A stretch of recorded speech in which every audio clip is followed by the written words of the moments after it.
Hello student, कैसे हो आप सब। आई होप आप सब सेफ हो। मैं श्वेता मेहरा आज आपके सामने बीएससी सेकेंड ईयर का topic specific heat anomaly of metals and it's solution. Specific heat क्या होता है पहले हमें वो पता होना चाहिए। जब हम किसी मेटल का टेम्परेचर जो कि 1 ग्राम है उसका रेज करते हैं तो हमें कितनी हीट रिक्वायरमेंट होती है उसको हम स्पेसिफिक हीट बोलते हैं। Okay, the amount of heat required to raise the temperature of 1 gram of metal, कि हमें कितनी हीट चाहिए कि हम उसका टेम्परेचर राइज कर दें 1 ग्राम ऑफ मेटल का। कहाँ से? Through 1 degree Celsius. कहाँ से स्टार्ट करेंगे? Through 1 degree Celsius. That is called specific heat. ठीक है, जब हम नॉर्मली एक्सपेरिमेंट करते हैं between the specific heat and the temperature तो हमारा ग्राफ कुछ ऐसा बनता है। ठीक है, यहाँ पे आर क्या है? हमारे पास गैस कांस्टेंट है। कि हमने देखा कि जैसे जैसे हम टेम्परेचर इंक्रीज़ करते हैं तो एक वैल्यू पे आके कांस्टेंट हो जाती है। जो वो वैल्यू क्या है? यहाँ पे 3R है। मीन्स हमारे पास क्या है, जो हम एक्सपेरिमेंट करते हैं तो वो उसकी टेम्परेचर क्या है? 3R से एक्सीड नहीं कर पाता। ठीक है, तो हम इसको बोलेंगे हमारे पास एक्सपेरिमेंट वैल्यू है। लेकिन जब हम क्लासिकल यूज़ करते हैं, क्लासिकल स्टैटिक यूज़ करते हैं, तब हम उसका एक्सपेरिमेंट रिजल्ट लेते हैं, तब हमारे पास जो स्पेसिफिक हीट की जो वैल्यू है वो काफ़ी ज़्यादा होती है एज़ कंपेरिजन टू 3R। वो अबाउट होती है हमारे पास 4.5R, जो कि इस कंपैरिजन करें तो जो काफ़ी लार्ज है। हमें इसी डिफेक्ट और को हम बोलते हैं अनोमली। जब हम दोनों को कंपेयर करते हैं इसको अनोमली करेंगे। तो आज इस वीडियो में हम इस अनोमली को भी क्या करेंगे? रिप्लेस करेंगे। Okay, but we have done experiment result by classical mechanics statics. The value of specific heat की बात कर रहे हैं यहाँ पे। The value of specific heat is exceed करेगी कितने से? 3R से। दैट इज़ 4.4R, जो हमने क्लासिकल स्टैटिक से हमने क्या करी है? यूज़ करे, जो काफ़ी लार्ज है। वैल्यू मैच नहीं करी। 3R is less than 4.5R से, तो ये वैल्यू मैच नहीं कर रही है। ठीक है, so this is called specific heat anomaly of metal. Okay, specific heat of metal को हम कैसे दो पार्ट्स में इसको डिवाइड करेंगे। एक एटॉमिक, जो एटम के कारण जो स्पेसिफिक हीट प्रोड्यूस हो रही है, प्लस में जो इलेक्ट्रॉन के कारण हमारे पास स्पेसिफिक हीट इंट्रोड्यूस हो रही है या रेज हो रही है, उसके बारे में। तो हमने इसको दो पार्ट्स में डिवाइड करी है स्पेसिफिक हीट ऑफ मेटल में। The one is for atomic, second is for electron, इसको बोल रहे हैं हम इलेक्ट्रॉनिक।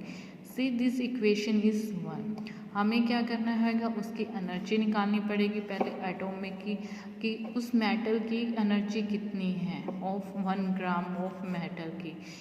किसके कारण? एटम्स के कारण एनर्जी। देखो, कोई हमारे पास मेटल है, हम उसको क्या कर रहे हैं? टेम्परेचर डाउन कर रहे हैं, तो क्या होगा?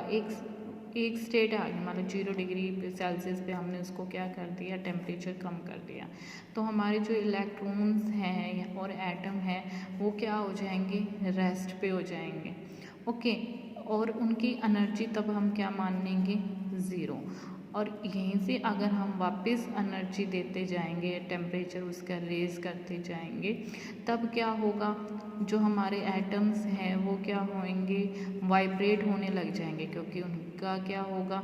हीट मिलने से उनके अंदर एनर्जी इंट्रोड्यूस होगी, जिसकी वजह से क्या होंगे? एटम अपनी ही पोजीशन पे वाइब्रेट करने लग जाएंगे। ठीक है, और वो कौन कौन सी डायरेक्शन में हो सकती है? X axis, Y axis, Z axis, और minus X axis, minus Y axis और माइनस जेड एक्सिस। ये फिक्स नहीं है कि वो पॉजिटिव डायरेक्शन की तरफ ही क्या करे? वाइब्रेट करे। वो negative direction of the all Cartesian coordinate पे भी मूव कर सकती है। तो हमारे पास इसके अकॉर्डिंग क्या होंगे? Number of freedom, degree of freedom हमारे पास क्या होंगे? 6 होंगे। मतलब 3 पॉजिटिव कार्टेशियन और 3 कौन से नेगेटिव कार्टेशियन। तो यहाँ पे हमारे पास क्या है, n क्या है, एवोगैड्रो नंबर है ऑफ 1 ग्राम ऑफ मेटल के लिए। एन एवोगैड्रो 6 यहाँ पे डिग्री ऑफ हमारे पास फ्रीडम है अलोंग पॉजिटिव और negative direction of XYZ axis. Okay, और हमें पता है जब हम एक मेटल लेते हैं तो हमारे पास उसकी क्या होती है, उनकी जो फिक्स एनर्जी एसोसिएट होती है वो मेटल के साथ। अब हमने टेम्परेचर रेज किया तो कोई फिक्स एनर्जी होगी, तो वो फिक्स एनर्जी हमारे पास क्या है यहाँ पे हाफ kT। इन सब को मिला के हमारे पास क्या बन रहा है, एनर्जी ऑफ द एटॉमिक। तो इसको सोल्व करेंगे, ये 3 पे गया तो हमारे पास क्या बना 3n kT। और as you know that kT को ये दोनों कॉन्स्टेंट, इसको किसके इक्वल होएगा, वो r के इक्वल होगा। ठीक है, और हमारे पास जो हाफ kT है फिक्स एनर्जी एसोसिएटेड है कौन से लॉ के through, the law of equipartition of energy. Okay, law of equipartition energy के थ्रू हमारे पास ये हमारे पास फिक्स एनर्जी आती है। तो हमारे पास क्या है 3n kT, इसको रिप्लेस करके क्या लिख सकते हैं, 3RT भी लिख सकते हैं, बट हमें वो बाद में रिप्लेस करेंगे क्योंकि हमें इसको किस में कन्वर्ट करना है, specific heat of atomic energy आ गई तो हमने इस इक्वेशन को डिफ्रेंशिएट करेंगे with respect to T and temperature के रिस्पेक्ट में हम इसको इस इक्वेशन को डेरिवेटिव करेंगे तो हमारे पास स्पेसिफिक हीट एटॉमिक आ जाएगी। हमने करा विद रिस्पेक्ट टू T, तो T से T कैंसिल हो जाएगा। ठीक है, इसका 1 आ जाएगा, मीन्स 3n आ जाएगा। T हमारे पास 1 नहीं है तो उसकी 1 नहीं आने वाला है, तो 3n तो n को रिप्लेस करके हमारे पास क्या आएगा R। ठीक है, जिसको हम बोलते हैं गैस कॉन्स्टेंट। अब इलेक्ट्रॉनिक की बात करें, ड्यू टू इलेक्ट्रॉन, अब इलेक्ट्रॉन को भी पता ही है आप सबको फिक्स पोजीशन नहीं होती जब वो हम उसको टेम्परेचर रेज करते हैं, वो किसी भी रैंडमली ओरिएंटेड होता है किसी भी डायरेक्शन में, तो वो कौन सी डायरेक्शन होगी, XYZ एक्सिस होगी। तो यहाँ पे 3 क्या है, degree of freedom of electron in the direction of XYZ। और हाफ kT हमारे पास क्या है, यहाँ पे fix energy associated according to the law of equipartition of energy. n यहाँ पे क्या है हमारे पास, एवोगैड्रो नंबर है।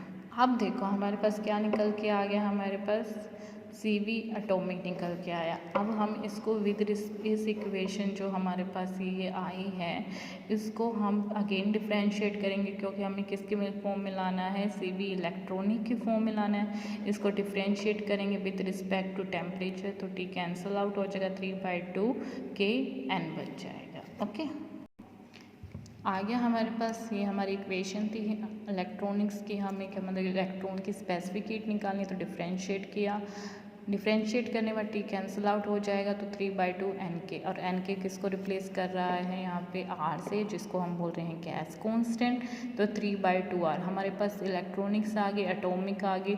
वापस से हम इस इक्वेशन में क्या कर देंगे, पुट कर देंगे दोनों को, 3R प्लस में 3/2 प्लस में R, इन दोनों को हम एडअप करेंगे तो हमारे पास क्या वैल्यू आ रही है, 9/2, जो मैंने आपको पहले ही बताया था।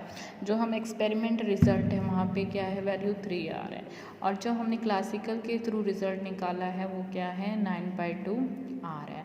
अब देखो तो यही ग्रेटर है, दोनों की कंपैरिजन करो, जिसकी वैल्यू हमने क्या निकाली थी 4.R, तो मीन्स कंपेयर करेंगे तो हमारे पास ये काफ़ी कंपेयर है, तो that is the anomaly.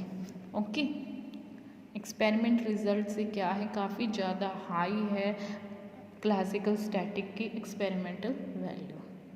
But हमारे पास जो फर्मी डिराक स्टैटिक है उसने स्पेसिफिक हीट ऑफ इलेक्ट्रॉन के बहुत अच्छे से डिफाइन किया है, जो इक्वल है 1/2 Nk² π² T बाय में EF, द एनर्जी है यहाँ पे। ओके, EF क्या है, एनर्जी है यहाँ पे, फर्मी एनर्जी है।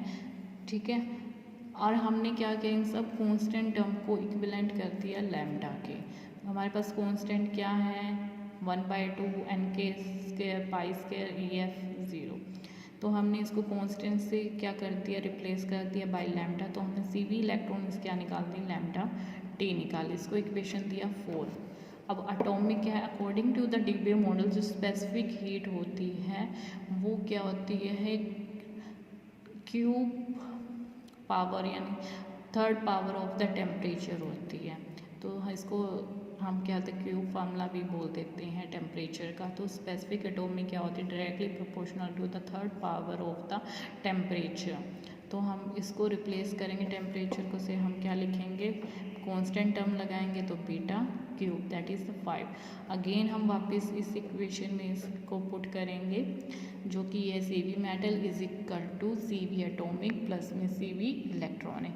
हमारे पास Cv एटॉमिक की वैल्यू हमारे पास क्या आई है, लैम्डा टी, ओके। और जो Cv इलेक्ट्रॉनिक्स की जो वैल्यू आई है बीटा टी क्यू, हमने इसमें पुट कर दिया। तो ये तो हमारा एक्सप्रेशन है, लेकिन जैसे जैसे हम इसका टेम्परेचर कम करते हैं तो इसकी वैल्यू क्या रह जाती है, बहुत ज़्यादा कम होती है। तो बीटा पहली टेम्परेचर कम है उसके क्यूब करेंगे तो वो और ज़्यादा कम हो जाएगा, जो कि क्या होएगी, वेरी स्मॉल। लेकिन जैसे जैसे हम इसको कूल डाउन करेंगे वैसे वैसे ये वाली पावर क्या होती रहेगी, डोमिनेट होती रहेगी। लेकिन जब से जैसे हम टेम्परेचर इंक्रीज़ कर रहे हैं तब वैसे वैसे हम इसको डोमिनेट नहीं कर पाएंगे, तब यही डोमिनेट करेगी इसको। तो ये था आज का हमारा lecture. Thank you so much. आप इसके असाइनमेंट बनाइए और मुझे सेंड कीजिए। Thank you so much.